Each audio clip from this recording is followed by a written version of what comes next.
Hello और स्वागत है दुनिया की अनसुनी हिस्ट्री में। पायरेट शब्द सुनते ही दिमाग में एक बहुत खास तस्वीर आती है ना? कंधे पर तोता लिए एक बहादुर हीरो, जेब में ट्रेजर मैप, हाथ में तलवार। हम एक रोमांच से भरी जिंदगी की कल्पना करते हैं। पूरी आजादी, एक सुनसान आइलैंड पर दफन सोने के सिक्कों से भरा चेस्ट। लेकिन सच्चाई ये है कि 1700 के शुरुआती समय के फेमस गोल्डन एज के दौरान पायरेट की असली जिंदगी बिल्कुल भी रोमांटिक नहीं थी। यह अक्सर मजबूरी में चुनी गई जिंदगी थी। मर्चेंट शिप्स या किंग की नेवी की लगभग गुलामी जैसी भयानक कंडीशन से बचने का एक रास्ता। यह एक ऐसी दुनिया थी जहां बहुत ज्यादा बॉर्डम, बीमारी और बेहद कठिन काम होता था, जिसे सिर्फ कभी कभी आने वाले बेहद खतरनाक पलों से ही तोड़ा जाता था। इसलिए आज रात हम लेजेंड्स को पीछे छोड़ते हैं और देखते हैं कि असल में ये जिंदगी कैसी थी।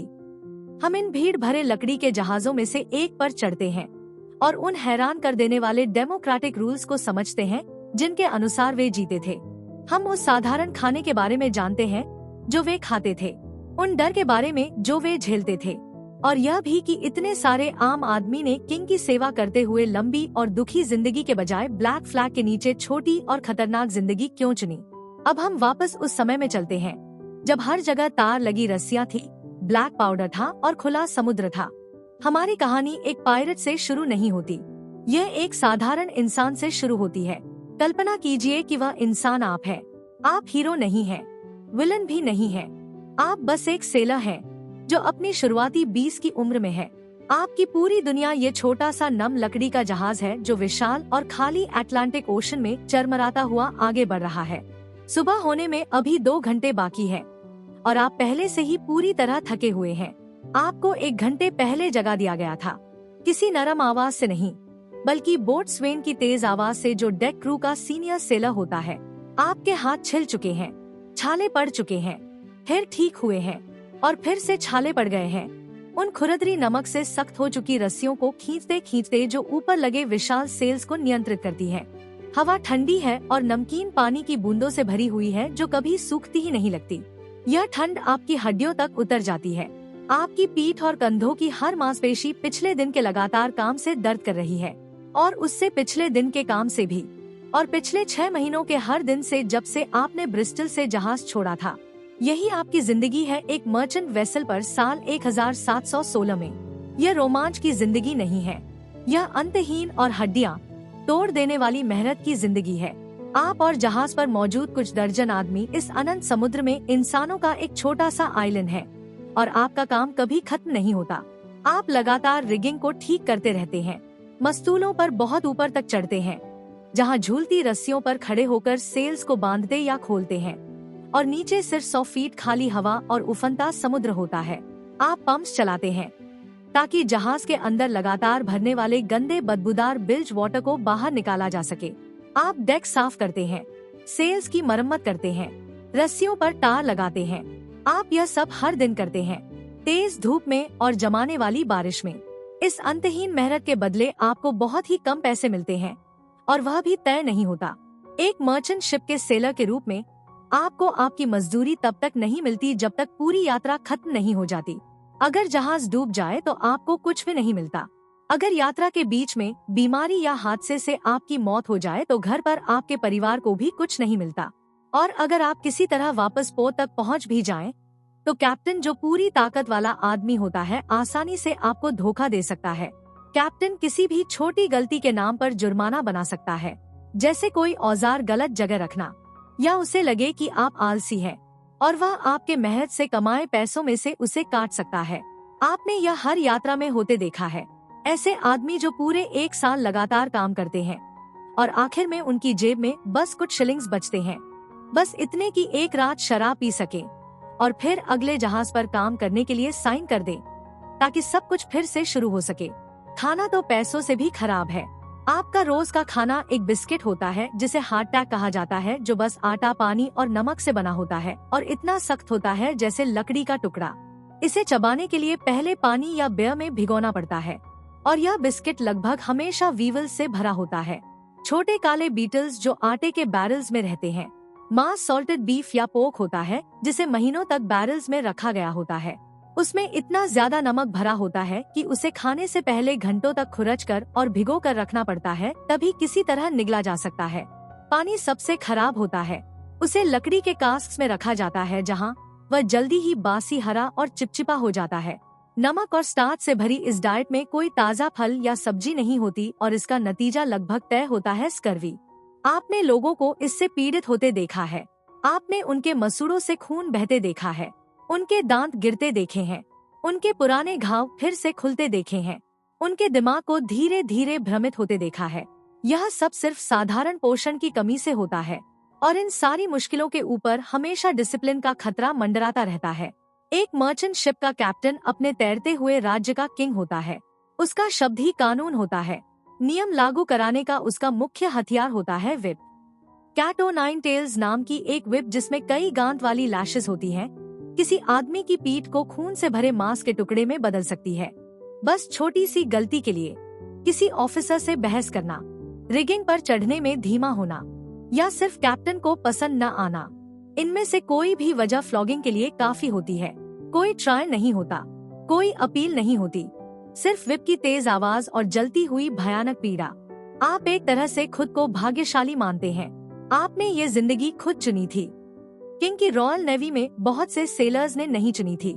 उन्हें जबरदस्ती सर्विस में लिया गया था, पोर्ट टाउन की सड़कों से उठा लिया गया था या समुद्र में किसी दूसरे जहाज से पकड़कर सेवा करने पर मजबूर किया गया था।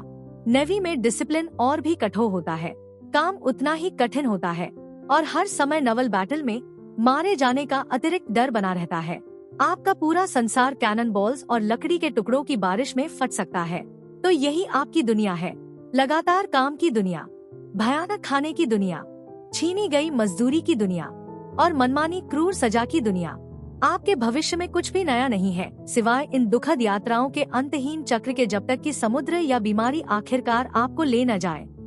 पायरेसी आपके लिए कोई रोमांटिक ख्याल नहीं है, ये बस एक फुसफुसाहट है, एक अफवाह है, दूसरे सेलर्स द्वारा धीमी आवाज में सुनाई जाने वाली कहानी है। ये खतरनाक रास्ता है, लेकिन यह अलग रास्ता भी है। एक धुंधली सुबह जब आप हराइजन की तरफ आंखें सिकोड़ कर देखते हैं, तो आपको वह दिखता है, एक अजीब सेल, एक तेज चलने वाला जहाज जो आपकी वेसल की तरफ डराने वाली गति से बढ़ रहा है। उस पर कोई ऐसा फ्लैग नहीं है जिसे आप पहचानते हो। जैसे जैसे वह करीब आता है, आपके आसपास के आदमी बुदबुदाने लगते हैं। उनके चेहरे डर से पीले पड़ जाते हैं। उन्हें पता है यह क्या हो सकता है, लेकिन आपके अंदर डर के नीचे एक अलग एहसास जागने लगता है, कुछ और ही, एक छोटा सा खतरनाक स्पार्क। जहाज और बड़ा होता जाता है और लहरों को ऐसे चीरता हुआ आता है जैसे उसके पास कोई साफ मकसद हो जो आपकी वेसल के पास नहीं है। यह एक स्लूप है, एक छोटा, तेज और ज्यादा फुर्तीला जहाज, आपके भारी मर्चेंटमैन से कहीं ज्यादा तेज। आप देखते हैं कि उस पर बहुत सारे आदमी हैं, इतने कि एक साधारण ट्रेडिंग वॉयज के लिए जरूरत से ज्यादा। आपके जहाज का कैप्टन आदेश चिल्लाता है, उसकी आवाज डर से कसी हुई है। आपके आसपास के आदमी घबराई हुई तेजी से हरकत करने लगते हैं। फिर सच का पल आता है। पास आते स्लूप के किनारे से सफेद धुएं का एक गुबार उठता है। एक पल बाद आप कैनन की गहरी आवाज सुनते हैं। एक कैनन बॉल आपके जहाज के सामने पानी पर उछलता है। यह वार्निंग शॉट है, खुले समुद्र में एक साफ और सबको समझ आने वाला संकेत, जिसका मतलब है अपनी वेसल रोक दो वरना अगला शॉट वार्निंग नहीं होगा। आपका कैप्टन मूर्ख नहीं है, वह जानता है उसका जहाज धीमा है, उसका क्रू छोटा है, उसके कुछ छोटे कैनन्स एक डेडिकेटेड पायरेट वेसल की फायर पावर के सामने कुछ नहीं है। लड़ना आत्महत्या होगा। उसका कार्गो लंदन के अमीर लोगों द्वारा इंश्योर्ड है, उसकी जान नहीं। वह आदेश देता है स्ट्राइक द कलर्स का, अपने जहाज का फ्लैग नीचे करने का, जो सरेंडर का संकेत है। डेक पर तनाव पैनिक से बदलकर भारी डर भरी स्वीकृति में बदल जाता है। पायरेट स्लूप कुशलता से पास आकर रुकता है। ग्रैपलिंग हुक्स और रस्सियों की जोरदार टक्कर के साथ दोनों जहाज एक साथ बांध दिए जाते हैं और फिर वे चढ़ आते हैं। वे रेलिंग के ऊपर से अंदर आते हैं, लेकिन किसी बिखरी हुई भीड़ की तरह नहीं, बल्कि एक आत्मविश्वासी ऑर्गेनाइज्ड क्रू की तरह। अब आप देखते हैं कि वे भी सेलर्स ही हैं, बिल्कुल आपकी तरह। उनके चेहरे भी उसी सूरज और समुद्र से झुलसे हुए हैं। उनके हाथों पर भी रस्सियों से बने वही कठोर निशान हैं। लेकिन एक फर्क है, वे उस आजादी और आत्मविश्वास के साथ चलते हैं जो आपने किसी मर्चेंट शिप पर कभी नहीं देखा। वे अच्छी तरह हथियारों से लैस है। हर आदमी के बेल्ट में एक पिस्तौल लगा हुआ है और उसके साइड पर एक तलवार है। वे जल्दी ही आपके जहाज के ऑफिसर्स को निहत्था कर देते हैं और पूरे क्रू को मेन डेक पर इकट्ठा कर देते हैं। आप वहाँ खड़े हैं, दिल जोर जोर से धड़क रहा है और आप सबसे बुरा होने की उम्मीद कर रहे हैं, लेकिन तुरंत कोई हिंसा नहीं होती। इसके बजाय एक आदमी आगे आता है जो साफ तौर पर जिम्मेदार लगता है, हालांकि वह कैप्टन नहीं है, यह क्वार्टर मास्टर है। एक पायरेट शिप पर वही सेकंड इन कमांड होता है, वही आदमी जो क्रू के हितों का प्रतिनिधित्व करता है, डिसिप्लिन संभालता है और किसी भी प्लांडर को बांटने के लिए जिम्मेदार होता है। रोजमर्रा की जिंदगी में वह अक्सर कैप्टन से भी ज्यादा ताकतवर होता है। उसकी आवाज शांत और सीधी है। वह आपके क्रू से कहता है कि उन्हें किसी साधारण सेलर को नुकसान पहुंचाने में कोई दिलचस्पी नहीं है। वे यहाँ कार्गो के लिए आए हैं और उन लोगों के लिए जो उनकी कंपनी में शामिल होना चाहते हैं। वह प्रस्ताव साफ साफ रखता है, आप अपने कैप्टन के साथ रह सकते हैं, अपनी यात्रा जारी रख सकते हैं और वही दुख और गरीबी भरी जिंदगी जी सकते हैं जिसे आप हमेशा से जानते हैं, या फिर आप सब कुछ पीछे छोड़ सकते हैं। आप उनके साथ जुड़ सकते हैं, आप उनमें से एक बन सकते हैं, एक आजाद आदमी जिसे हर प्राइज में बराबर हिस्सा मिलेगा जो वे हासिल करेंगे। आप अपने क्रूमेट्स के चेहरों की तरफ देखते हैं। ज्यादातर के लिए डर जीत जाता है। उनके परिवार है, उनके घर है और फांसी के फंदे का गहरा डर है। लेकिन आप कुछ और लोगों को भी देखते हैं, ऐसे आदमी जो आपकी तरह है, जिनके पास खोने के लिए बहुत कम है और आगे देखने के लिए कोई भविष्य नहीं है। आप उनकी आंखों में वही स्पार्क देखते हैं जो अपने सीने में महसूस कर रहे हैं। आपको एहसास होता है कि फैसला सच में आपका है। पायरेट्स आपको मजबूर नहीं करना चाहते, वे खुद भी टिरनी से भाग कर आए हैं। उन्हें ऐसे क्रू की जरूरत नहीं जो कैदियों की तरह जबरदस्ती रखा गया हो। उन्हें वॉलंटियर्स चाहिए, ऐसे भाई जो अपनी इच्छा से उनके साथ लड़े। इसलिए उस पल आप अपनी जिंदगी को तौलते हैं। एक तरफ पक्के तौर पर तय भविष्य है जहां हड्डियां तोड़ देने वाला काम है, खराब खाना है और विप की मार है और बदले में शायद ऐसे पैसे जो आपको कभी मिले ही नहीं। दूसरी तरफ प्लंडर का वादा है, आजादी का वादा है, सम्मान का वादा है। ये चुनाव है एक लंबी धीमी दुख भरी जिंदगी और एक ऐसी जिंदगी के बीच जो शायद छोटी होगी लेकिन कम से कम आपकी अपनी होगी। आप और दो दूसरे सेलर्स आगे बढ़ते हैं।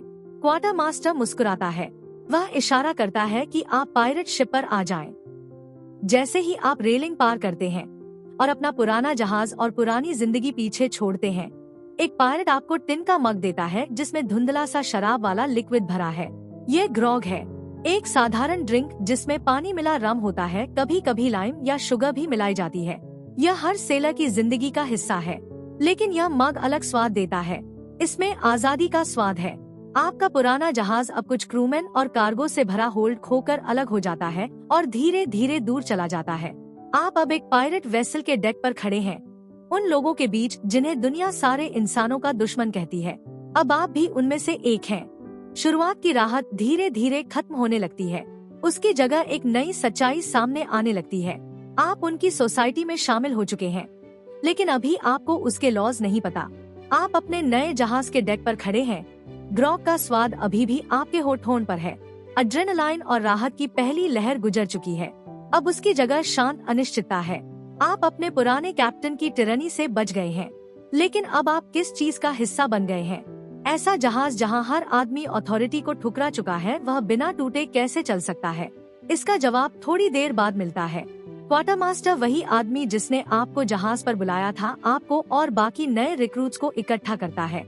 वह एक पार्चमेंट खोलता है जिसके किनारे इस्तेमाल से घिस चुके हैं। वह समझाता है कि यही उनकी सोसाइटी की नींव है, यही शिप के आर्टिकल्स ऑफ अग्रीमेंट है, जिन्हें पायरेट कोड के नाम से ज्यादा जाना जाता है।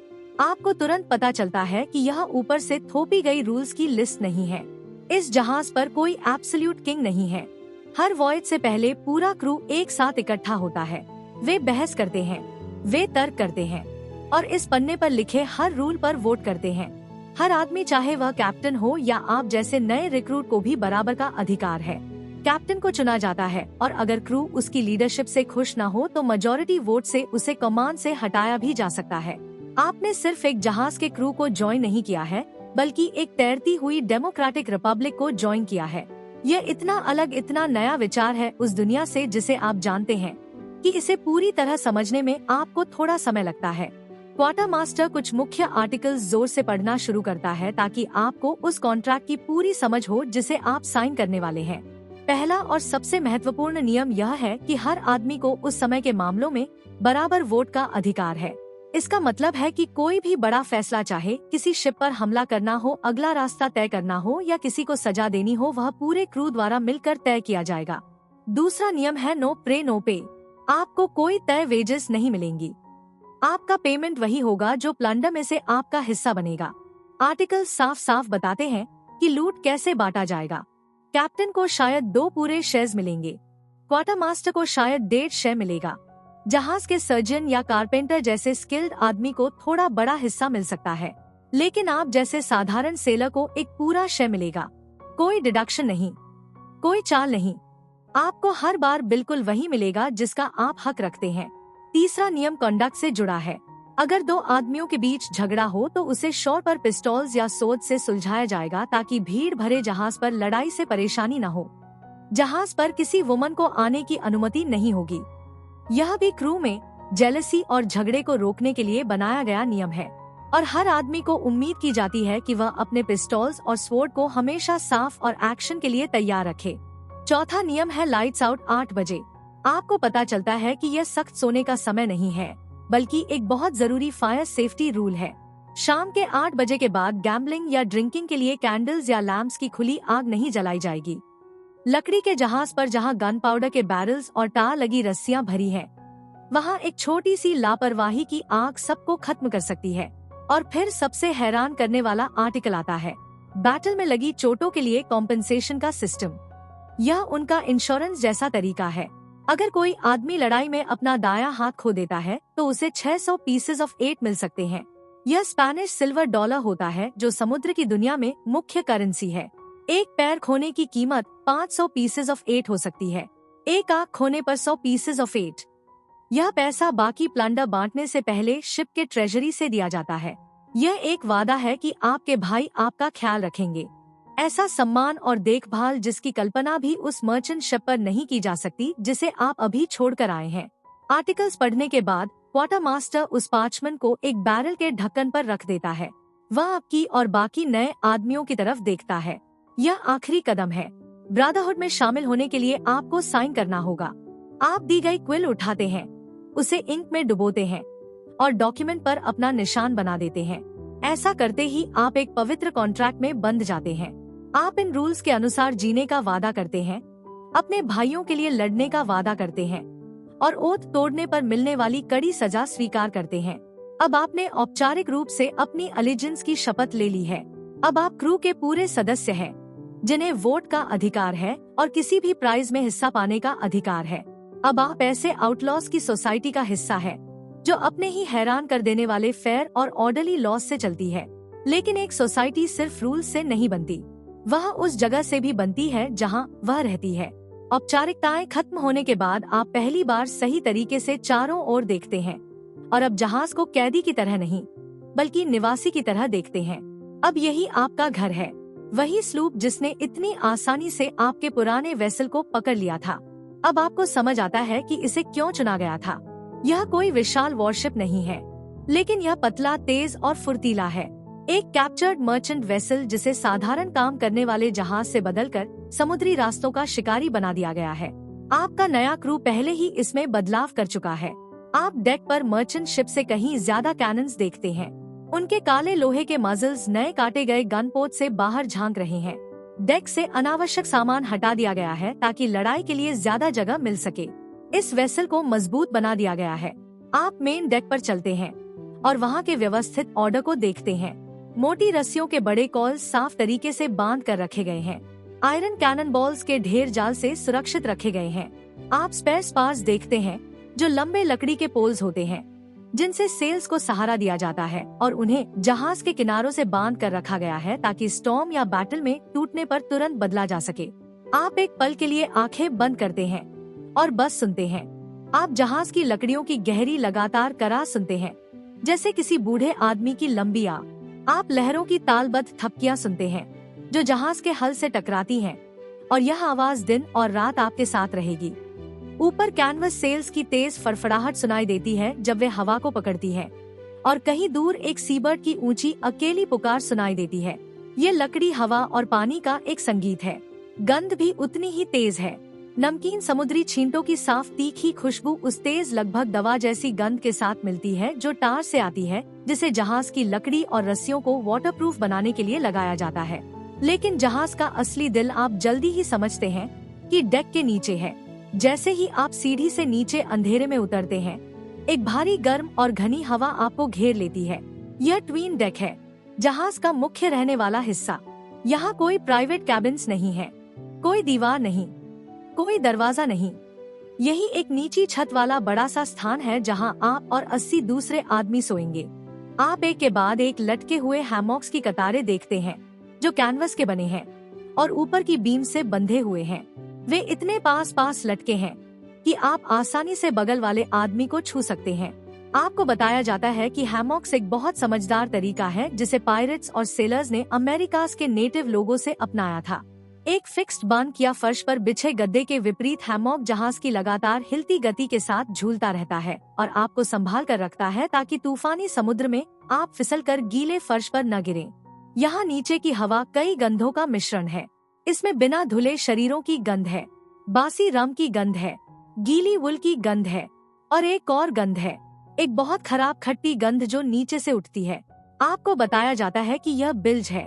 बिल्ज जहाज के हल का सबसे निचला हिस्सा होता है, एक अंधेरी जगह जहां पहुंचना मुश्किल है और जहां सारा गंदा पानी जमा होता है। समुद्री पानी जो लकड़ी की तख्तों से रिस कर अंदर आता है, गिरी हुई खाने पीने की चीजें और बाकी हर तरह का कचरा, यह सब वहां जमा होकर आगे पीछे हिलता रहता है और एक सड़ी हुई गंदी सूप जैसा बन जाता है। उसकी पेट खराब कर देने वाली बदबू हमेशा मौजूद रहती है और जहाज की लकड़ी तक में समा जाती है। यही आपके नए घर की असली गंध है। आपको समझ आता है कि इस जहाज पर प्राइवेसी नाम की कोई चीज नहीं है। आप खाएंगे, काम करेंगे और सोएंगे 80 से 100 दूसरे आदमियों के हाथ भर की दूरी पर। अब आपको समझ आता है कि शिप के आर्टिकल्स में जहाज पर लड़ाई को लेकर इतने सख्त नियम क्यों हैं। इतनी भीड़ और पास पास की जगह में छोटे झगड़े भी अगर संभाले न जाएं, तो खतरनाक हिंसा में बदल सकते हैं। आपको 2 कैनन्स के बीच एक खाली जगह मिलती है और आपको अपना हैमॉक बांधना सिखाया जाता है।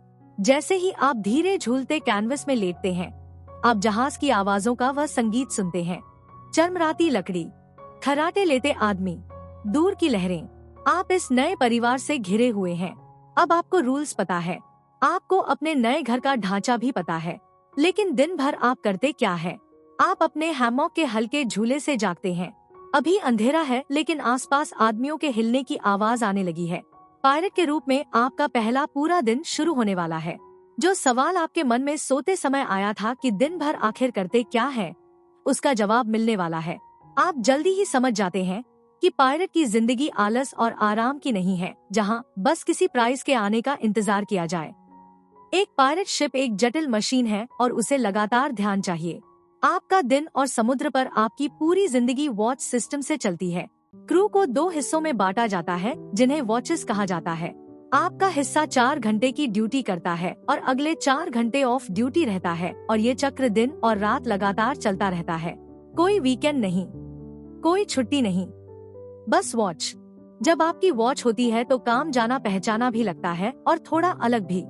सबसे जरूरी काम जहाज को चलाना है। आप और आपके वॉचमेट्स लगातार सेल्स को ठीक करते रहते हैं और रस्सियों को खींचकर उनका एंगल बदलते हैं ताकि हवा को सबसे सही तरीके से पकड़ा जा सके। ये एक नाजुक कला है, क्रूज सेल्स और हवा के बीच लगातार चलने वाली बातचीत। लेकिन ज्यादातर काम मेंटेनेंस का होता है, अंतहीन, बार बार दोहराया जाने वाला, लेकिन बहुत जरूरी मेंटेनेंस। आप कई घंटे डेक पर बैठकर मैलेट और चिजल के साथ एक काम करते हैं जिसे कॉल्किंग कहा जाता है। इसका मतलब है चिपचिपे टार लगे हुए रस्सी के रेशों को, जिन्हें ओकम कहा जाता है, डेक और हल्की लकड़ी की तख्तों के बीच की दरारों में हथौड़े से ठोकना। यह धीमा और उबाऊ काम है, लेकिन यही जहाज को पानी भरने और डूबने से बचाता है। कुछ दिनों में आपको ऊपर रिगिंग पर भेजा जाता है जहां आप बकेट में भरा टार लगाते हैं ताकि मोटी रस्सियां लगातार पड़ने वाली धूप और नमकीन समुद्री छींटों से खराब ना हो।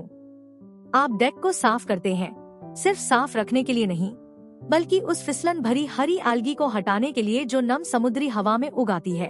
आप कैनन्स को जांचते हैं, यह सुनिश्चित करते हैं कि वे मजबूती से लगे हों, उनके मैकेनिज्म साफ हो और पास रखे गन पाउडर के स्टोर्स पूरी तरह सूखे रहें। कभी कभी आपको लुकआउट ड्यूटी दी जाती है। आप रिगिंग पर चढ़ते हुए ऊपर क्रो नेस्ट तक जाते हैं, जो मेन मास्ट के ऊपर बना एक छोटा लकड़ी का प्लेटफॉर्म होता है। यहाँ से आप जहाज की आंख बन जाते हैं।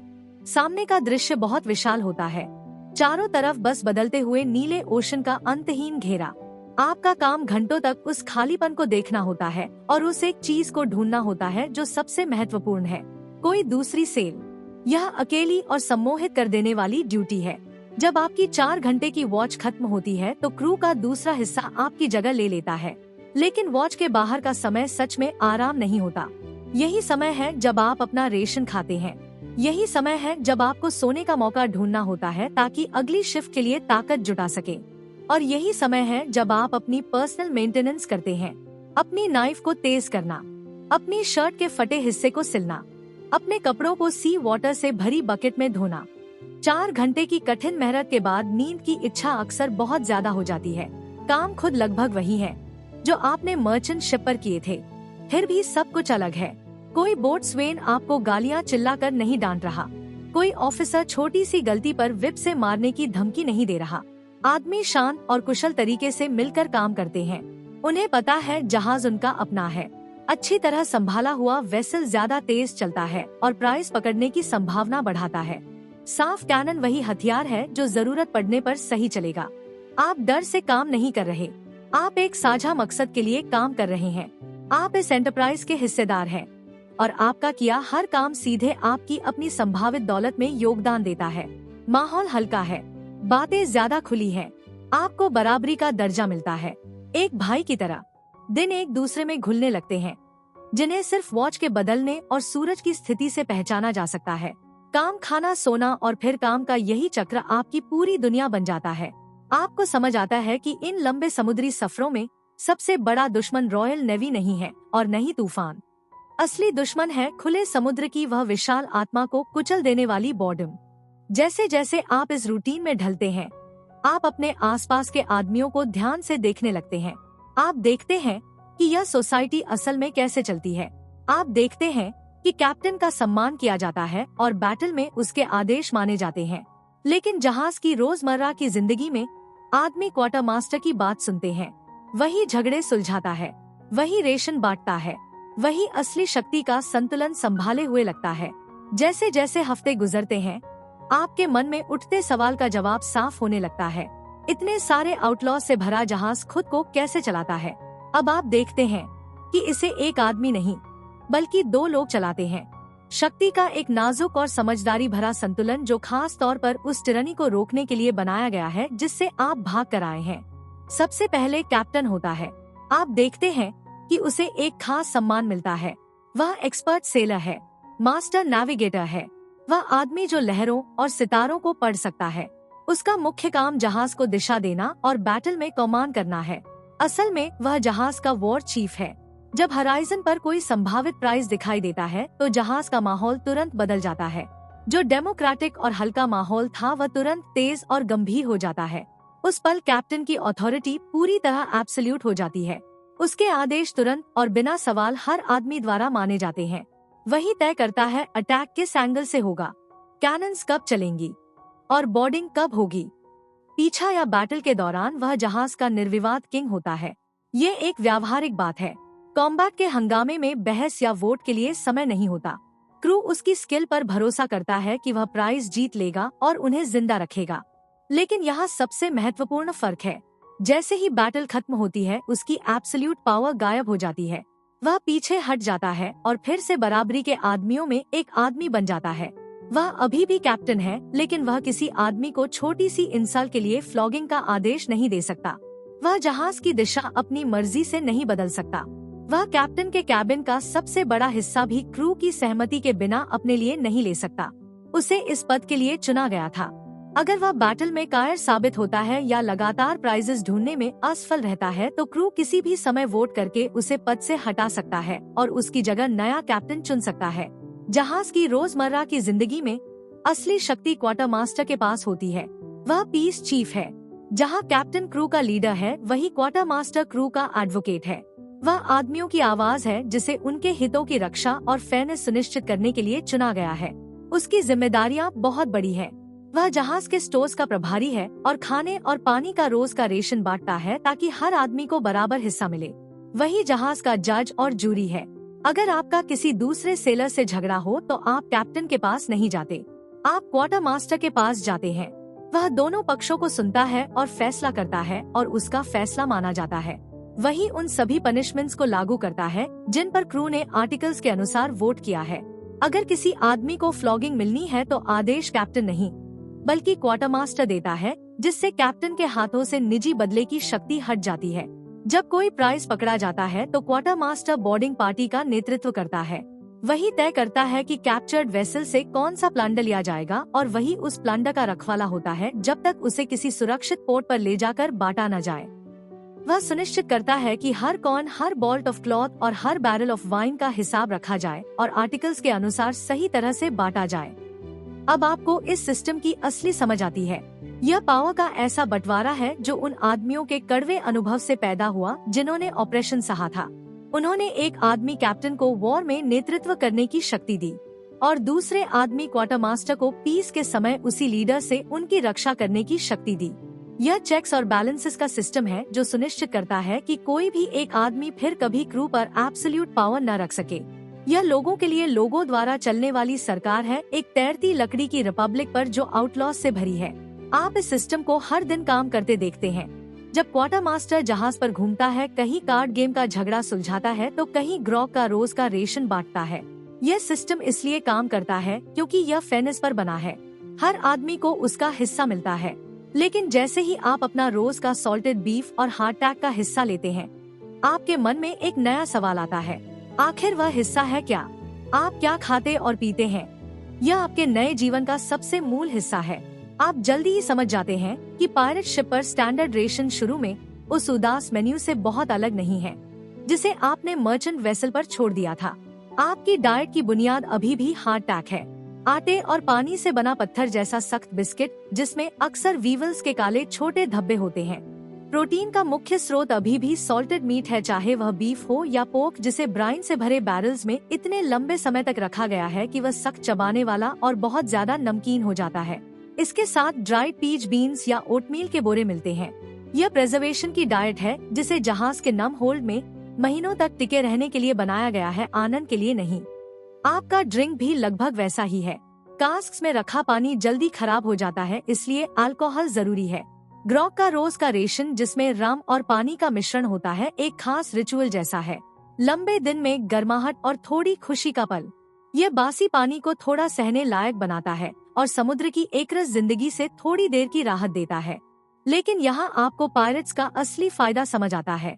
मर्चेंट शिप के विपरीत, जिसे सख्त शेड्यूल पर पोर्ट से पोर्ट तक जाना होता है, पायरेट वेसल अपने समय का खुद मालिक होता है। आपका कैप्टन कार्गो पहुंचाने की जल्दी में नहीं होता। इससे आपको अपनी डाइट को ऐसे तरीकों से बेहतर बनाने की आजादी मिलती है जिसकी कल्पना मर्चेंट सेलर भी नहीं कर सकता। अगर जहाज के सप्लाईज कम हो जाएं, तो आप किसी छोटे सुनसान आइलैंड पर रुक सकते हैं। क्रू लॉन्ग बोट्स में बैठकर किनारे जाता है, इस बार बैटल के लिए नहीं बल्कि हंटिंग के लिए। आप पूरा दिन जंगल में जंगली पिग्स या गोट्स का पीछा करते हुए बिताते हैं और यह जहाज की तंग जगह से बाहर निकलने की एक सुखद राहत होती है।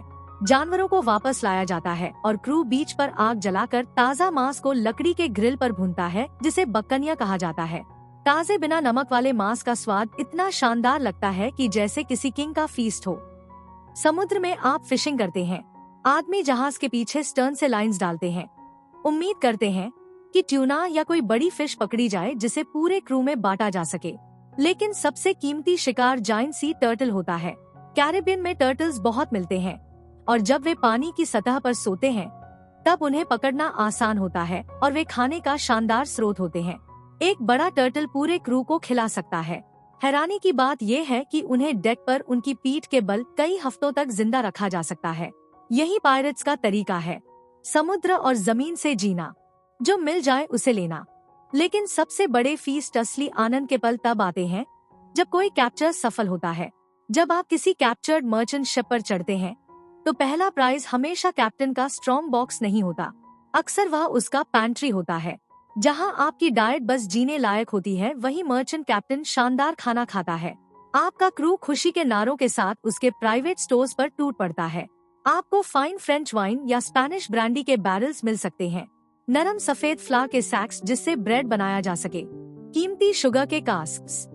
आपको ऐसे स्पाइसेस मिल सकते हैं जिनकी कीमत बहुत ज्यादा होती है, सिनेमन, क्लोव्स, नटमेग, और सबसे अच्छा ये कि आपको लकड़ी के कोऑप्स में क्लकिंग करती लाइव चिकन्स मिल सकती है, या कभी कभी कैप्टन की टेबल के लिए लाई गई पिग या काऊ भी मिल सकती है। उस रात आपका जहाज एक तैरता हुआ बैंक्वेट हॉल बन जाता है। कुक, जो आमतौर पर बस कोई सेला होता है जिसे आग पर खाना बनाना आता है, वह सबसे महत्वपूर्ण आदमी बन जाता है।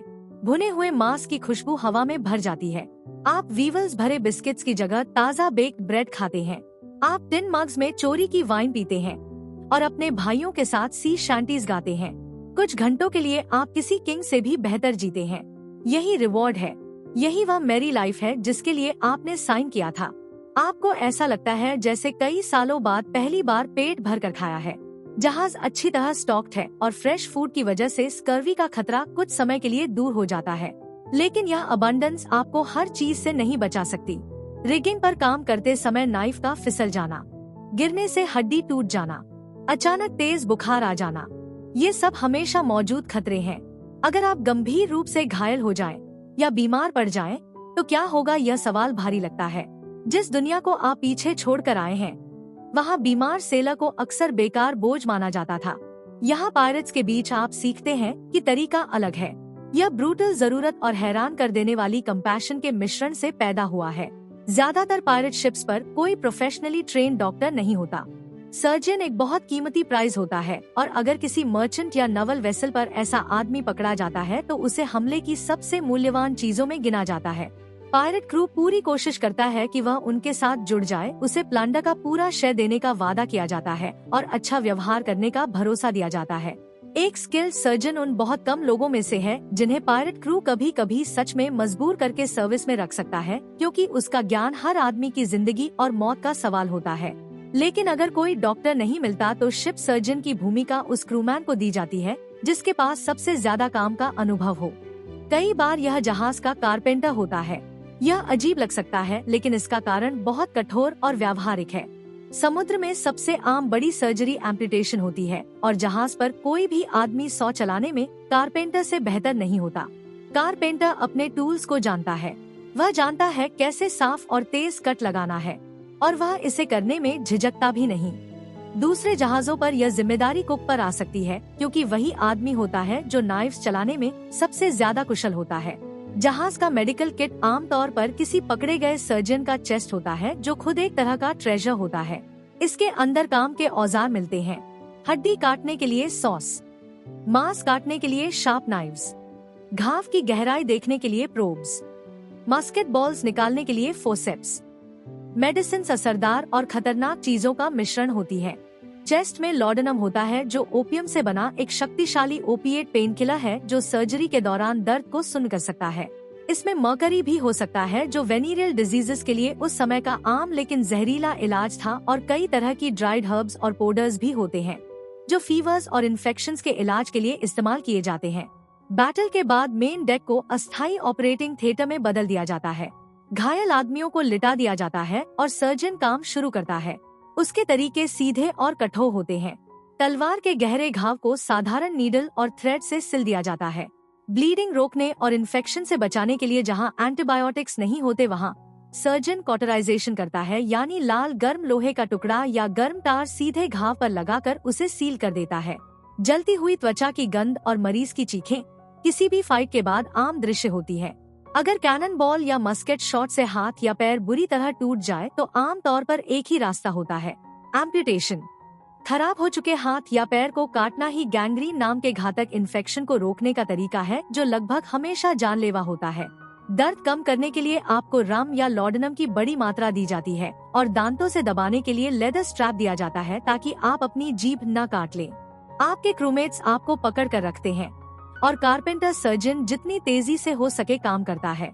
ऐसे ऑपरेशन में बचने की संभावना कम होती है, लेकिन इन्फेक्शन से निश्चित मौत से यह बेहतर होता है। फीवर्स और डिसेंट्री जैसी आम बीमारियां भीड़ भरे और अस्वच्छ जहाज में बहुत तेजी से फैल सकती है। और स्कर्वी जो ताजे फल की कमी से होती है, लंबे वॉयजेस में हमेशा खतरा बनी रहती है। पायरेट्स अक्सर दूसरे सेलर्स से बेहतर खाना खाते हैं, लेकिन वे इससे पूरी तरह सुरक्षित नहीं हैं। लेकिन यहाँ भी पायरेट कोड एक खास सुरक्षा देता है। जैसा आपने आर्टिकल साइन करते समय सीखा था, यहाँ कॉम्पेंसेशन का सिस्टम है।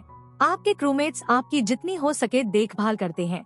अगर जहाज की सेवा करते हुए आपका हाथ, पैर या आंख चली जाए तो आपको उसके बदले पैसा दिया जाता है। आप एक भाई हैं और आपको छोड़ा नहीं जाता। यह साधारण मेडिसिन और इंश्योरेंस का सिस्टम एक सहारा है, लेकिन सर्जन की नाइफ से बचने का सबसे अच्छा तरीका है मुसीबत से दूर रहना। इसका मतलब है समुद्र में तेजी से चलना, प्राइजेस जल्दी ढूंढना और सुरक्षित पोर्ट का रास्ता जानना। इसके लिए जहाज को सिर्फ मजबूत शरीर और तेज सॉर्ड्स नहीं चाहिए, उसे तेज दिमाग और आसमान की समझ भी चाहिए। अब आपको समझ आता है कि जहाज कैसे चलाया जाता है, कैसे उसे संभाला जाता है, कैसे उसके क्रू की देखभाल होती है। लेकिन अगर जहाज अपना रास्ता ही न ढूंढ पाए तो यह सब बेकार है। ओशन के उस अंतहीन विस्तार में जहाँ कोई सड़क नहीं, कोई निशान नहीं, नेविगेशन की कला जहाज की सबसे महत्वपूर्ण स्किल है। इसमें गलती का मतलब सिर्फ प्राइस खोना नहीं है, इसका मतलब है भूख, प्यास और हमेशा के लिए समुद्र में खो जाना। इस महत्वपूर्ण काम की जिम्मेदारी कैप्टन पर होती है, और अगर किस्मत अच्छी हो तो सेलिंग मास्टर पर भी। सेलिंग मास्टर एक बहुत कुशल ऑफिसर होता है जिसका काम सिर्फ जहाज की पोजीशन जानना और उसका कोर्स तय करना होता है। आपके जहाज पर कैप्टन खुद यह जिम्मेदारी संभालता है। वही नेविगेटर है और पूरे क्रू की जिंदगी उसकी कैलकुलेशंस पर टिकी है। उसके टूल साधारण और चतुर चीजों का मिश्रण है। उसकी सबसे कीमती चीजें नोटिकल चार्ट्स है। ये ट्रेजर मैप्स नहीं होते जिन पर एक्स बना हो। ये कीमती डॉक्यूमेंट्स होते हैं जो पार्चमेंट पर हाथ से बनाए जाते हैं और अक्सर कैप्चर्ड शिप्स के कैप्टन से लिए गए होते हैं। इनमें कोस्ट लाइन्स के आकार दिखाए जाते हैं, जाने पहचाने आइलैंड्स की जगह दिखाई जाती है, खतरनाक करंट्स और छिपे हुए रीफ्स के बारे में चेतावनी दी जाती है। वे अक्सर पूरी तरह सही नहीं होते, लेकिन वही आपके पास सबसे अच्छा मार्गदर्शक होते हैं। अपनी दिशा जानने के लिए आपके पास मैग्नेटिक कॉम्पास होता है, लेकिन दिशा जानना समस्या का केवल आधा हिस्सा है। आपको अपनी गति भी जाननी होती है। इसके लिए नेविगेटर एक चतुर उपकरण इस्तेमाल करता है जिसे चिप लॉक कहा जाता है। इसमें लकड़ी का एक छोटा भारी टुकड़ा होता है जो एक लंबी रस्सी से बंधा होता है और उस रस्सी पर बराबर दूरी पर नॉट्स बंधे होते हैं। उस लकड़ी के टुकड़े को जहाज के पीछे स्टर्न से समुद्र में फेंका जाता है और जैसे ही जहाज आगे बढ़ता है रस्सी खुलती जाती है। एक छोटे सैंडग्लास से समय मापा जाता है और नेविगेटर गिनता है कि कितने नॉट्स उसकी उंगलियों से गुजरते हैं। इससे उसे जहाज की स्पीड पता चलती है जिसे नॉट्स में मापा जाता है, और यही माप आज भी सेलर्स इस्तेमाल करते हैं। इन टूल्स की मदद से नेविगेटर आपकी लैटिट्यूड यानी इक्वेटर से उत्तर या दक्षिण की पोजीशन पता कर सकता है। क्वाड्रेंट या एस्ट्रोलेब जैसे इंस्ट्रूमेंट से वह दोपहर में सन का एंगल मापता है या रात में नॉर्थ स्टार की ऊंचाई मापता है। यह एंगल इस बात पर बदलता है कि आप कितने उत्तर या दक्षिण में हैं, और इससे वह आपकी लैटिट्यूड काफी सटीकता से निकाल सकता है। लेकिन आपके समय में समुद्र की एक बड़ी अनसुलझी पहेली है, लॉन्जिट्यूड, यानी पूर्व या पश्चिम में आपकी पोजीशन। इसके लिए कोई भरोसेमंद इंस्ट्रूमेंट नहीं है। यह जानने का कोई आसान तरीका नहीं है कि आप कितनी दूर पूर्व या पश्चिम चले गए हैं। यही उस समय की सबसे बड़ी नेविगेशनल चुनौती है। इसे पार करने के लिए सेलर्स एक तरीका इस्तेमाल करते हैं जिसे डेड रेकॉर्डिंग कहा जाता है। यह साइंस से ज्यादा एक कला है। आप एक ज्ञात स्थान से शुरू करते हैं, जैसे जमाइका आइलैंड। कॉम्पास से आपको पता है कि आप ईस्ट की तरफ जा रहे हैं। चिप लॉक से पता है कि आपकी स्पीड 5 नॉट्स है। 24 घंटे बाद आप चार्ट पर अपनी नई पोजीशन का हिसाब लगाते हैं। सिद्धांत के अनुसार आप जमाइका से 120 नॉटिकल माइल्स ईस्ट में होंगे, लेकिन यह केवल एक अनुमान होता है। कोई मजबूत ओशन करंट आपको किनारे की तरफ धकेल सकता है, कोई स्टॉर्म आपको रास्ते से हटा सकता है। स्पीड मापने में छोटी सी गलती भी कई दिनों और हफ्तों में इतनी बढ़ सकती है कि चार्ट पर आपकी कैलकुलेटेड पोजीशन और असली दुनिया में आपकी पोजीशन मीलों दूर हो जाए। नेविगेटर का काम लगातार कैलकुलेशन, ऑब्जर्वेशन और इंट्यूशन का संतुलन होता है। एक सच में कुशल नेविगेटर प्रकृति को भी पढ़ता है।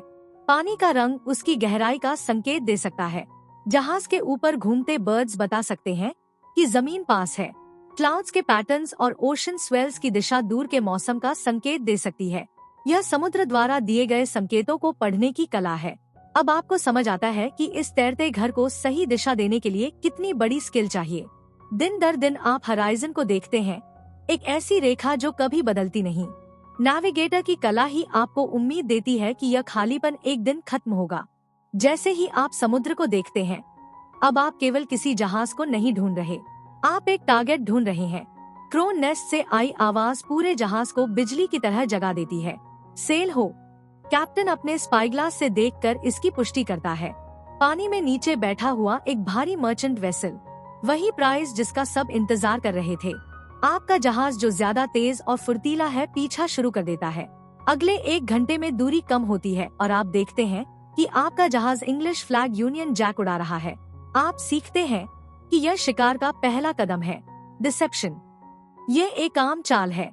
पायरेट शिप किसी भी नेशन का फ्लैग उड़ा सकता है या कोई फ्लैग नहीं भी, ताकि वह दोस्त जहाज जैसा लगे। मकसद हमेशा एक ही होता है, बिना शक पैदा किए जितना पास हो सके पहुंचना और टारगेट के भागने के रास्ते को बंद करना।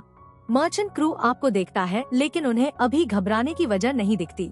उनके लिए आप खुले समुद्र में बस एक और इंग्लिश शिप है। फिर दिखावे का समय खत्म हो जाता है। अब आप काफी पास आ चुके हैं। मर्चेंट वेसल अब आपके कैनन्स की रेंज में है और अब वह आपसे तेज नहीं भाग सकता। कैप्टन के आदेश पर फॉल्स फ्लैग नीचे उतार दिया जाता है। एक पल के लिए आपका मास्ट खाली खड़ा रहता है। दूसरे जहाज के आदमी जरूर देख रहे होंगे। उनके पेट में डर की गांठ बन रही होगी, यह सोचते हुए कि आप कौन हैं। फिर डेक पर एक नया फ्लैग लाया जाता है। वह फ्लैग बांधा हुआ तैयार है। उसे हलियार्ड से बांधकर मास्ट पर ऊपर चढ़ाया जाता है ताकि हर कोई उसे देख सके। यही वह फ्लैग है जिसे जॉली रोजर के नाम से जाना जाता है। यह फ्लैग पायरेट के आर्सेनल का सबसे शक्तिशाली हथियार है, किसी भी कैनन से ज्यादा शक्तिशाली। ये साइकोलॉजिकल वॉरफेयर का एक टूल है और इसका संदेश बिल्कुल साफ और डरावना है। आपको पता चलता है कि जॉली रोजर किसी एक डिजाइन का नाम नहीं है, बल्कि किसी भी ऐसे फ्लैग का नाम है जिसे पायरेट्स अपनी पहचान घोषित करने के लिए इस्तेमाल करते हैं। सबसे आम फ्लैग काला होता है। समुद्र की भाषा में काला रंग मौत का रंग है। यह सरेंडर के सफेद फ्लैग के बिल्कुल विपरीत है। कभी कभी नेवीज भी ब्लैक फ्लैग का इस्तेमाल करती है, यह संकेत देने के लिए कि वे कोई दया नहीं दिखाएंगी, यानी कोई कैदी नहीं लिया जाएगा। जब आपका जहाज ब्लैक फ्लैग उड़ाता है तो वह हिंसा का वादा करता है। यह अपने टारगेट को बताता है कि आप किसी नेशन के लॉ से बंधे नहीं हैं।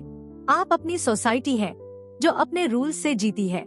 इससे भी ज्यादा डरावना रेड फ्लैग होता है। रेड फ्लैग शुद्ध क्रोध का संकेत है। इसका मतलब है पायरेट्स कोई मर्सी नहीं दिखाएंगे और जहाज पर मौजूद हर आदमी को मारने का इरादा रखते हैं। यह निर्दयी युद्ध की घोषणा है। फिर आते हैं सिंबल्स। स्कल और क्रॉस बोन्स सबसे प्रसिद्ध है और हर सेलर तुरंत उनका मतलब समझ जाता है। स्कल मौत है, क्रॉस्ड बोन्स भी वही संकेत देते हैं, लेकिन कई अलग अलग वेरिएशंस भी होते हैं जो अलग पायरेट कैप्टन की पहचान होते हैं। आप एक स्केलेटन देख सकते हैं जो आगलास पकड़े है, यह चेतावनी कि आपका समय खत्म हो रहा है। आप एक ब्लीडिंग हार्ट देख सकते हैं जिसे स्पीयर से भेदा गया है, यह दर्दनाक अंत का वादा है। पायरेट कैलिको जैक रक्खम अपने फ्लैग पर स्कल के नीचे 2 क्रॉस सोर्ड्स इस्तेमाल करता था। ब्लैक बियर्ड एक हॉर्न स्केलेटन का सिंबल इस्तेमाल करता था जो एक हाथ में कप उठाए हुए और दूसरे हाथ से ब्लीडिंग हार्ट को स्पीयर से भेद रहा होता था। आपको समझ आता है कि इस फ्लैग का पूरा उद्देश्य असली लड़ाई को अनावश्यक बनाना है।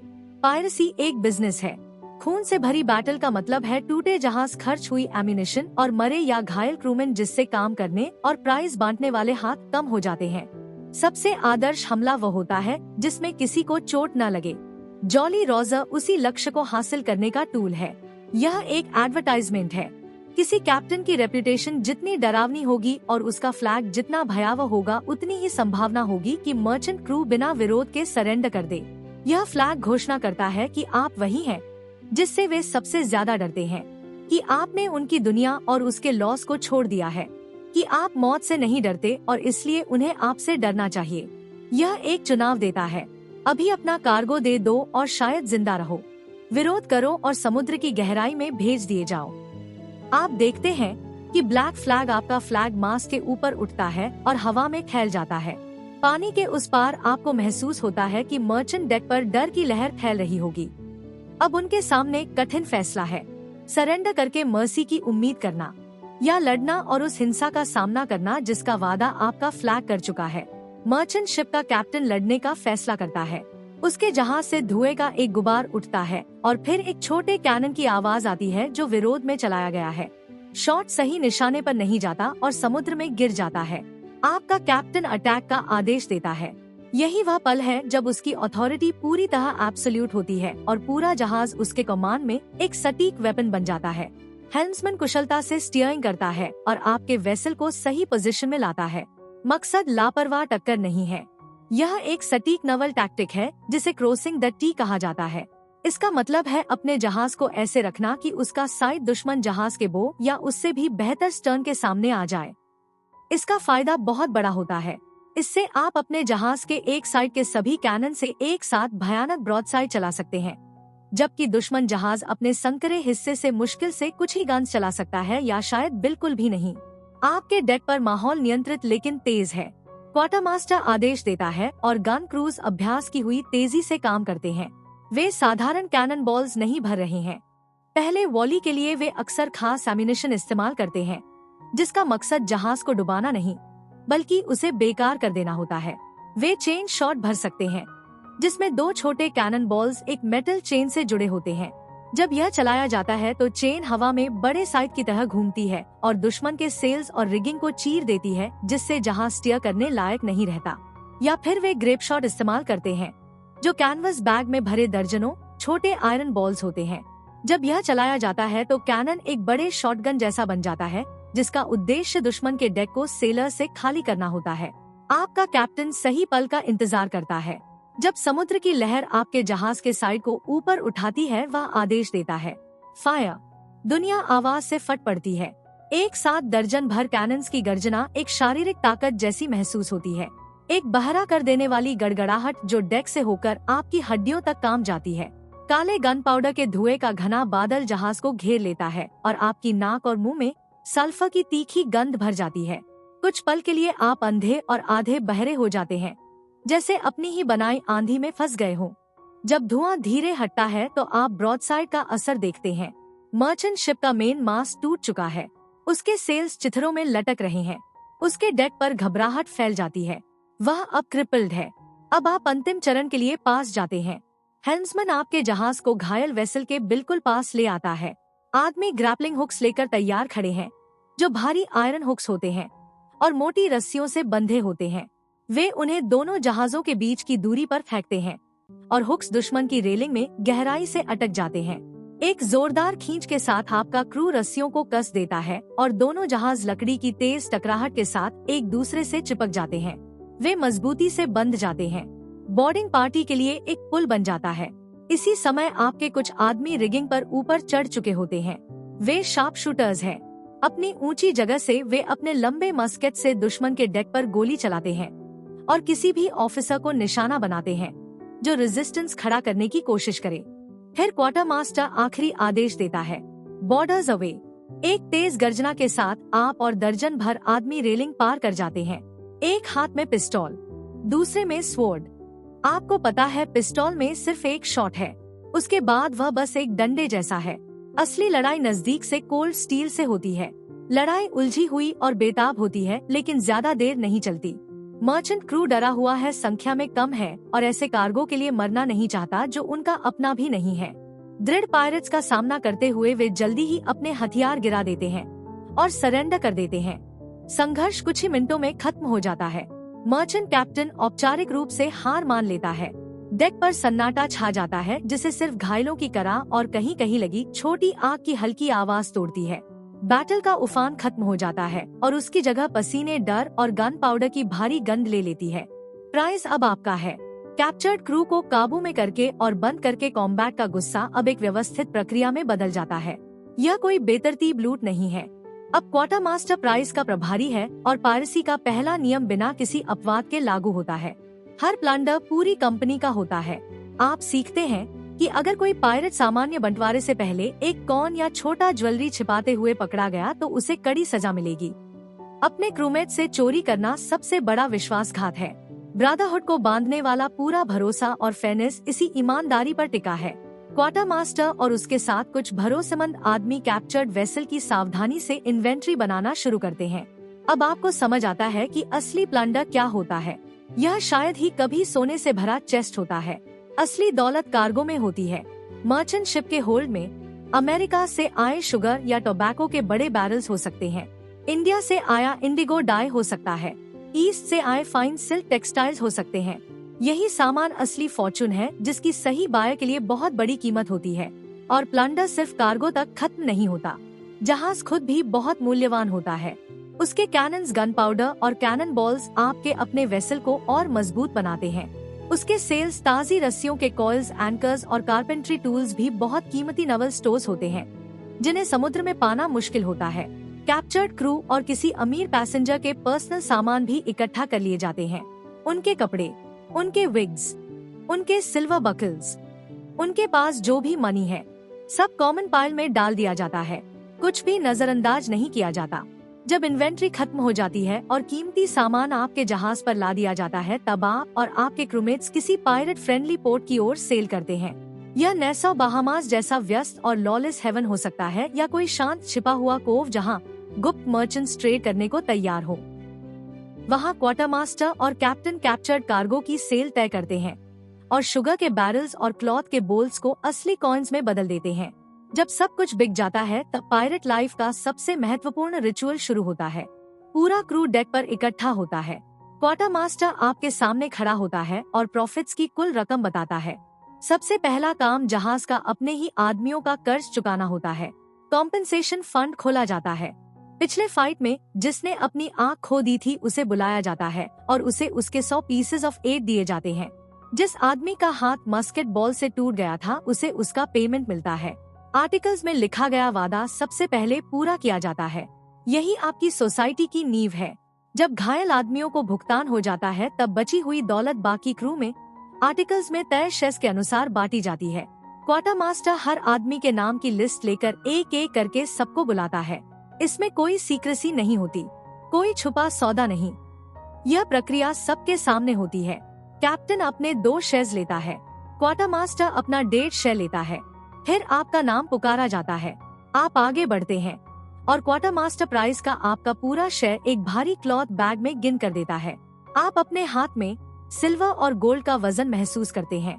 यह उतना पैसा है जितना आपने जिंदगी में कभी एक साथ नहीं पकड़ा, उतना जितना मर्चेंट वेसल पर 10 साल की ईमानदार और कठिन मेहनत में भी शायद न मिलता।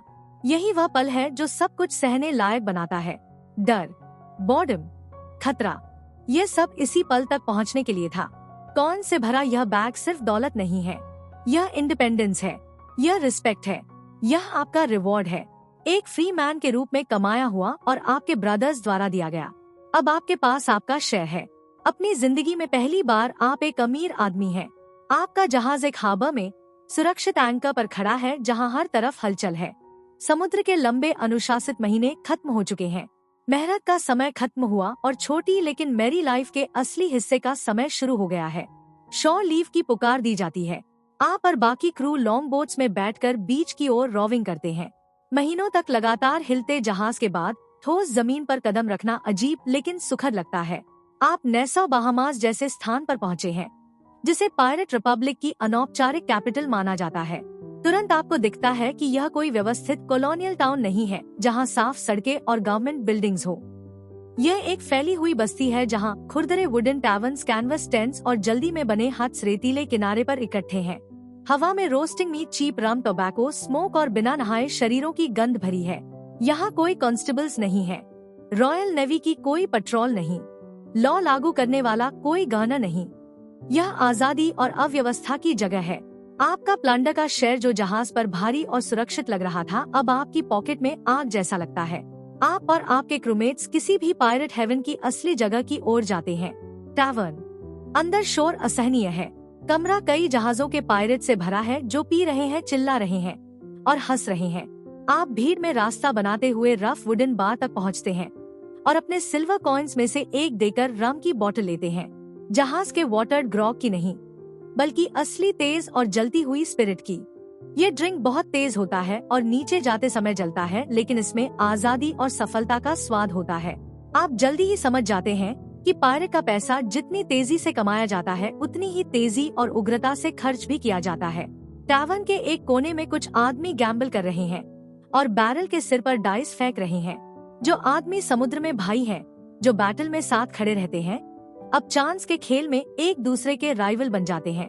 आप देखते हैं कि एक आदमी डाइस के सिर्फ एक थ्रो में अपनी 1 महीने की मेहनत की कमाई हार जाता है। वह हंसता है, एक और ड्रिंक मंगाता है और नया गेम शुरू करने को कहता है। यही पायरेट स्पिरिट है। उनकी जिंदगी खुद एक वेजर है और उनका कॉइन भी। वे हमेशा वायलेंट डेथ की छाया में जीते हैं, ऐसे भविष्य के लिए बचत करना जो शायद कभी आए ही नहीं। उन्हें बेकार लगता है। उनका विश्वास है कि वर्तमान में पूरी तरह जियो। शॉर्ट लाइफ लेकिन मैरी वन। आप अपना सिल्वर उन चीजों पर खर्च करते हैं जो समुद्र में आपको नहीं मिलती थी।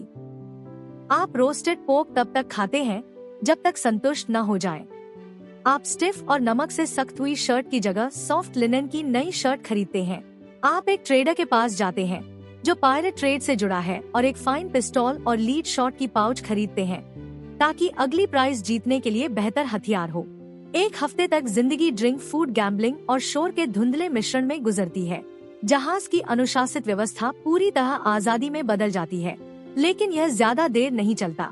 कुछ समय बाद आप अपनी पॉकेट में हाथ डालते हैं और वह खाली मिलती है। आपका पूरा शेयर जो एक फैमिली को 1 साल तक चला सकता था गायब हो चुका है। रिच मील, स्ट्रॉन्ग ड्रिंक, नया वेपन और सिर में बची हुई भारी दर्द में खर्च हो गया है। जैसे ही क्रू की पॉकेट से आखिरी कॉइन्स भी खत्म हो जाते हैं, क्वार्टर मास्टर आपको वापस बुलाता है। जहाज की मरम्मत हो चुकी है, उसमें फ्रेश वाटर और प्रोविजंस भर दिए गए हैं। अब समुद्र पर लौटने का समय है। आप फिर से लॉन्ग बोट में चढ़ते हैं। आपका सिर भारी है, आपकी पर्स हल्की है, आपके बेल्ट पर नया पिस्तौल है और दिमाग में उस जंगली हफ्ते की याद बाकी है। हार्बर का शोर पीछे छूट जाता है और उसकी जगह जहाज की व्यवस्थित दुनिया वापस आ जाती है। आप इस जीवन का तेज विरोधाभास महसूस करते हैं। कठोर मेहनत और बेलगाम आजादी के बीच लगातार झूलती जिंदगी। जब जमीन नजर नहीं आती और हराइजन पर कोई प्रे नहीं होता, तब दिन लंबे और एक जैसे बन जाते हैं। वॉच की ड्यूटीज आपके हाथों को व्यस्त रखती है, लेकिन आपके मन को कुछ और चाहिए।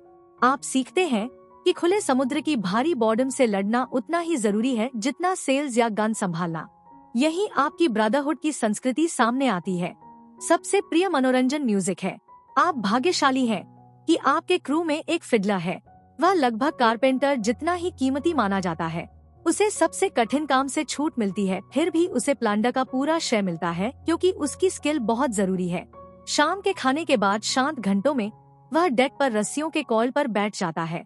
उसकी फिडल की आवाज उठती है और अंधेरे पानी के ऊपर फैल जाती है। समुद्र की विशालता में एक अकेली सुंदर धुन। आप सीखते हैं कि जहाज पर 2 तरह के सॉन्ग्स होते हैं। पहला सी शैंटीज। इन्हें आनंद के लिए नहीं गाया जाता। ये काम के गीत होते हैं। जब भारी सेल उठानी होती है या बड़ा एंकर कैप्स्टन घुमाकर उठाना होता है जो डेक पर लगा बड़ा वुडन विंच होता है, तब शांतिमन नाम का लीड सेलर पहली लाइन गाता है। बाकी क्रू एक साथ जवाब देता है और आखिरी शब्द पर जोर लगाकर रस्सी खींचता या धक्का देता है। शांति की स्टेडी रिदम कई आदमियों की ताकत को एक शक्ति में बांध देती है, जिससे काम आसान और तेज हो जाता है। दूसरा सॉन्ग फोकैसल बैलड होता है। फोकैसल, जिसे फोसीएसली भी कहा जाता है, जहाज के आगे वाले ऊपरी डेक का हिस्सा होता है जहां क्रू ऑफ वॉच के समय इकट्ठा होता है। वहां कोई मजबूत आवाज वाला आदमी लंबी कहानी वाली बैलड गाता है। ये सॉन्ग्स फेमस नवल बैटल्स की कहानियां सुनाते हैं, डेयरिंग पायरेट्स की, घर पर इंतजार करती खोई हुई मोहब्बतों की, भयानक स्टॉर्म्स और समुद्र की अजीब घटनाओं की।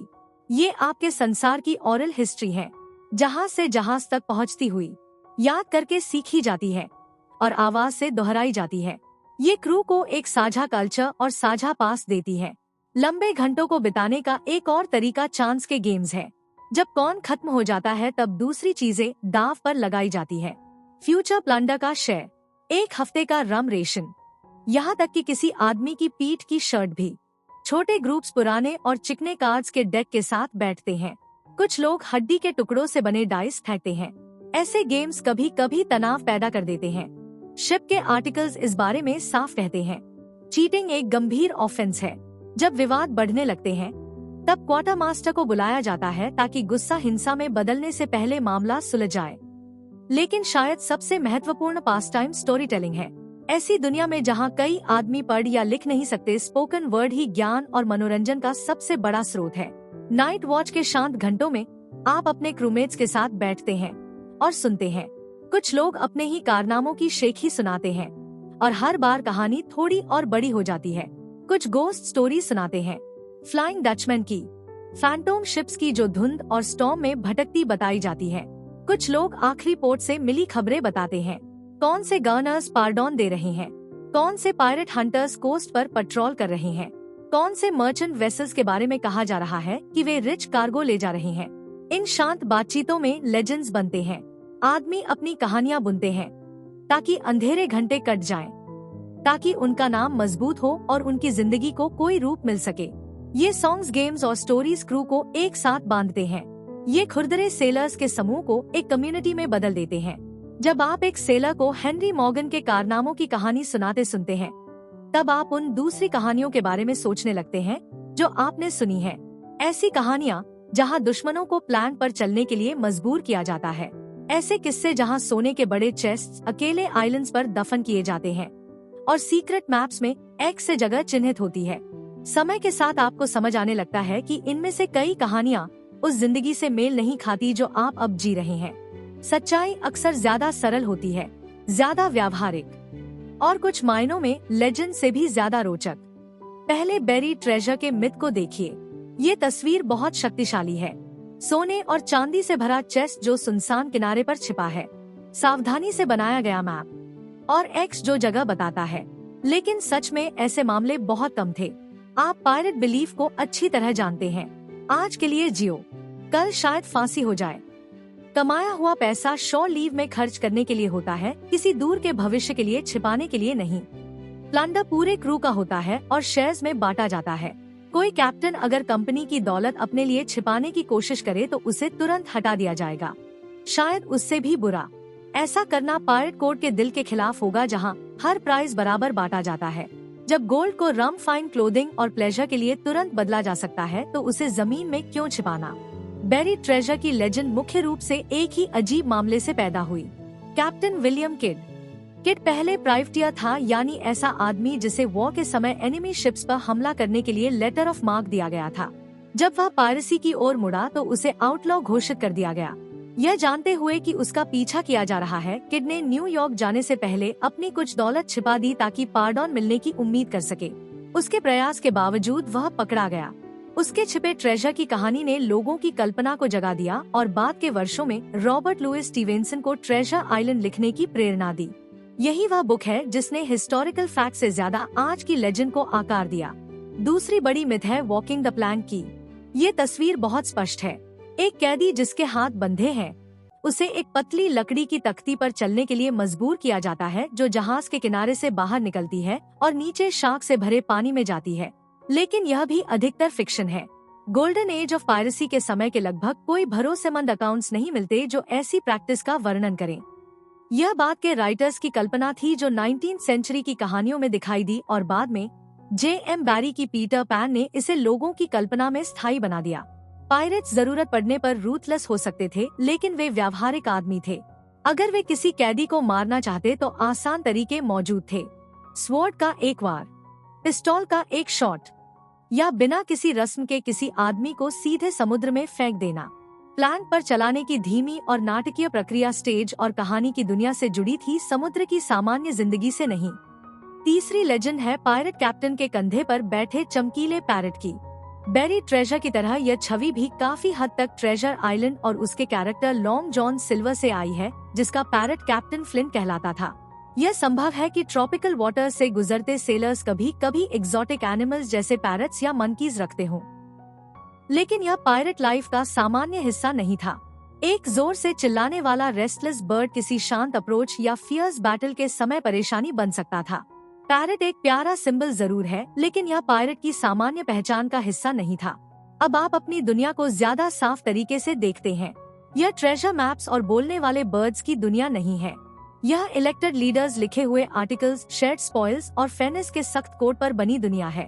यह नेसेसिटी से बनी कठोर और व्यवस्थित जिंदगी है। फिर भी जैसे जैसे आप इसके आदी होते जाते हैं, आपको महसूस होता है कि यह हमेशा नहीं चलेगी। यूरोप के बड़े एम्पायर्स इन तैरती रिपब्लिक्स को हमेशा फलने नहीं देंगे। जब आप पोर्ट्स पर जाते हैं तो बदलाव की फुसफुसाहट सुनाई देती है। कम पार्डन्स, पायरेट हेड्स पर बड़े रिवॉर्ड्स, इंग्लैंड से भेजे जा रहे मजबूत वॉरशिप्स जिनका एक ही मकसद है, पायरेट्स को खत्म करना। ये रूमर्स सच साबित होते हैं। इंग्लैंड, स्पेन और फ्रांस जो पहले एक दूसरे से युद्ध में उलझे थे, अब समुद्री रास्तों पर ध्यान देने लगते हैं। ट्रीटी साइन हो चुकी है और उनके फ्लीट्स अब बड़े नवल वॉर्स के लिए जरूरी नहीं रहे, इसलिए उनके जहाज अब एक नए दुश्मन को ढूंढते हैं, पायरेट्स। पहला कदम सावधानी से उठाया जाता है। ताकत से पहले प्रस्ताव। किंग पार्डोन। लंदन से जारी प्रोक्लेमेशन कहता है कि जो भी पायरेट तय तारीख से पहले सरेंडर कर देगा उसे पूरा फॉरगिवनेस मिलेगा, सारे क्राइम्स माफ, गैलोस के डर के बिना लॉफुल लाइफ में लौटने का मौका। यह ऑफर ब्रदरहुड को बांट देता है। कुछ बूढ़े आदमी जो खतरे और कठिन जीवन से थक चुके हैं, पार्डोन को सुरक्षा का रास्ता मानते हैं। कुछ इसे स्वीकार कर लेते हैं। बेंजामिन हॉनीगोल्ड, जो कभी ब्लैकबियर्ड का मेंटोर था, उनमें से एक है। लेकिन कुछ लोग इस प्रॉमिस पर भरोसा नहीं करते। उनके लिए सरेंडर करना सबमिशन है, उस फ्रीडम के साथ विश्वासघात है जिसे उन्होंने चुना था। पायरेट हेवंस की यूनिटी कमजोर होने लगती है। जब मर्सी से पायरेसी खत्म नहीं होती तब ताकत आती है। रॉयल नेवी के वॉरशिप्स कैरिबियन और अमेरिकन कोस्ट के पानी में नए उद्देश्य के साथ पेट्रोल करना शुरू कर देते हैं। ये वे धीमे और भारी मर्चेंट वेसल्स नहीं हैं, जिनका पीछा करने की आपको आदत है। ये फ्रिगेट्स है, तेज वॉरशिप्स जो स्पीड के लिए बनाए गए हैं और जिनमें शक्तिशाली कैनन्स की कतारें लगी है। इन्हें अनुभवी नवल ऑफिसर्स कमांड करते हैं और डिसिप्लिन्ड मरीन्स चलाते हैं जो बैटल के लिए प्रशिक्षित होते हैं। आपका पायरेट स्लूप जो मर्चेंटमैन के खिलाफ इतना प्रभावी था, ओपन कॉम्बैट में नवल फ्रिगेट की ताकत के सामने टिक नहीं सकता। वॉरशिप्स के साथ साथ ऐसे गनर्स भी आते हैं जिन्हें एक साफ उद्देश्य के साथ भेजा गया है, पायरेसी को खत्म करना। वुड्स रॉजर्स नाम का एक आदमी जो खुद पहले प्राइवेटियर रह चुका है और आपकी दुनिया को समझता है, बहामास का गवर्नर बनाया जाता है। वह नेसौ में आता है जो आपकी रिपब्लिक का दिल है और उसके पीछे नवल फोर्स खड़ी है। एक हाथ में वह किंग पार्डोन लाता है, दूसरे हाथ में भारी ताकत की धमकी। यह मर्सी और फोर्स का सावधानी से बनाया गया मिश्रण है। दूसरे गवर्नर्स जैसे वर्जीनिया के अलेक्जेंडर स्पॉट्सवुड भी उतनी ही दृढ़ता से शिकार शुरू करते हैं। स्पॉट्सवुड अपनी कोशिश ब्लैकबियर्ड को पकड़ने पर केंद्रित करता है और जहाजों और सोल्जर्स को साहसी अभियानों पर भेजता है, कभी कभी अपनी अथॉरिटी से भी आगे जाकर। सबसे कठोर वार यह है कि अब फॉर्मर पायरेट्स को अपने ही लोगों के खिलाफ इस्तेमाल किया जाता है। बेंजामिन हॉनीगोल्ड जैसे आदमी जिन्होंने पार्डोन स्वीकार कर लिया है, उन्हें छिपे कॉव्स टैक्टिक्स और अपने पुराने साथियों की कमजोरियां पता है। रॉजर्स जैसे गवर्नर्स उन्हें बाकी पायरेट्स को ढूंढने और खत्म करने के लिए इस्तेमाल करते हैं। ब्रदरहुड अब एकजुट नहीं रही, वह बंट चुकी है और अंदर से टूटने लगी है। आपको दबाव बढ़ता महसूस होता है। जो फ्रीडम कभी छीन कर ली गई थी अब नाजुक लगने लगती है। गोल्डन एज का अंतिम चैप्टर शुरू हो चुका है। अब हर पायरेट के सामने जो अभी भी ब्लैक फ्लैग के नीचे सेल कर रहा है, सवाल यह नहीं है कि अगला प्राइज कहां मिलेगा, बल्कि यह है कि उसकी कहानी कैसे खत्म होगी। पायरेसी का गोल्डन एज अपनी सारी आग और शोर के बावजूद छोटा था। इस जीवन में आने वाले हर आदमी के मन में एक ही सवाल रहता था, इसका अंत कैसे होगा। इसका एक ही जवाब नहीं था। कुछ लोग वैसे ही मरे जैसे जिए थे, बैटल में, कैनन स्मोक और खींची हुई ब्लेड्स के बीच। कॉम्बैट में मौत एक स्वीकार किया हुआ खतरा था। नवल वेसल या अच्छी तरह हथियारबंद मर्चेंटमैन के साथ क्लैश में कोई पायरेट एक पल में मर सकता था, मस्केट बॉल से, भीड़ भरे डेक पर स्वॉर्ड से कटकर, या तब जब कैनन बॉल लकड़ी को तोड़कर उसे तेज उड़ते टुकड़ों में बदल दे।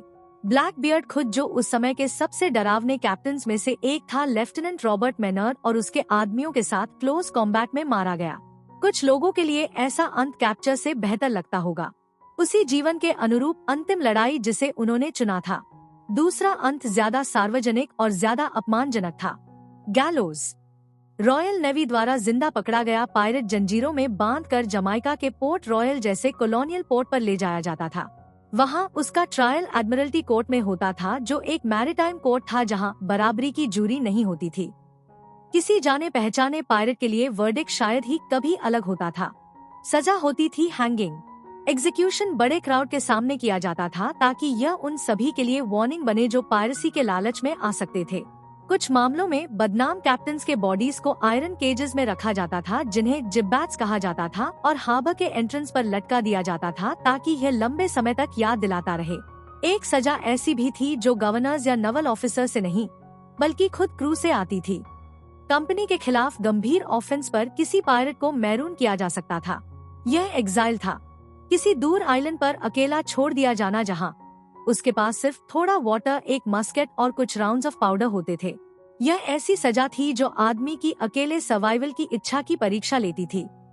दोषी आदमी को एक सुनसान आइलैंड पर उतार दिया जाता था जहां उसके पास केवल सबसे कम सामान होता था, पानी की एक फ्लास्क, एक नाइफ, कभी कभी एक पिस्तौल जिसमें केवल एक चार्ज होता था। फिर लॉन्ग बोट दूर हट जाती थी और उसे अकेले सूरज, भूख और सन्नाटे का सामना करने के लिए छोड़ दिया जाता था। बचना असंभव नहीं था, लेकिन अधिकतर के लिए इसका मतलब अकेलापन और प्रकृति के खिलाफ लंबी धीमी लड़ाई होता था। लेकिन हर पायरेट जिसने हिंसक या अकेला अंत देखा ऐसा नहीं था। कई लोग बस इस जीवन से दूर चले गए। यही रास्ता किंग पार्डोन ने खोला था। जैसे जैसे नवल पेट्रोल्स बढ़ी और खतरा ज्यादा हुआ, पूरे क्रूज ने एमनेस्टी स्वीकार करना शुरू कर दिया। वे कॉलोनियल पोर्ट्स में पहुंचे, क्राउन के प्रति लॉयल्टी की शपथ ली और उसी पल उनके क्राइम्स माफ कर दिए गए। हजारों फॉर्मर पायरेट्स चुपचाप साधारण जीवन में लौट गए। उनके लिए गोल्डन एज कोई अंतिम लड़ाई नहीं, बल्कि एक छोटा और लापरवाह अध्याय था। और उस सपने का क्या जिसमें बड़ी दौलत के साथ रिटायरमेंट की कल्पना की जाती थी? वह सपना कहानी में ज्यादा था, सच्चाई में कम। पायरेट की खुलकर खर्च करने की आदत ने बहुत कम बचत छोड़ी। हेनरी एवरी जैसे लोगों की कहानियां, जिनके बारे में कहा जाता है कि वे बड़ी दौलत लेकर गायब हो गए और आराम की जिंदगी जीने लगे, शायद बढ़ा चढ़ाकर कही गई हो और पूरी तरह निश्चित नहीं है। इस तरह अंत कई तरह के थे। बैटल में मौत, गैलोज, मरूनिंग, पार्डोन लेकर वापस लौटना, या कभी कभी दुर्लभ और अनिश्चित स्थायी दौलत का सपना।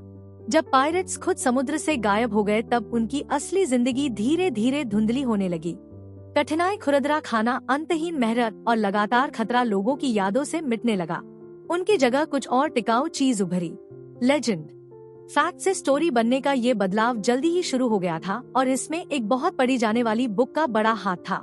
1724 में जब आखिरी पायरेट्स का पीछा अभी भी किया जा रहा था, लंदन में एक बुक प्रकाशित हुई जिसका नाम था a general history of the robberies and murders of the most notorious pirates. इसे कैप्टन चार्ल्स जॉनसन के नाम से प्रकाशित किया गया था। हालांकि असली ऑथर कौन था यह आज भी निश्चित नहीं है।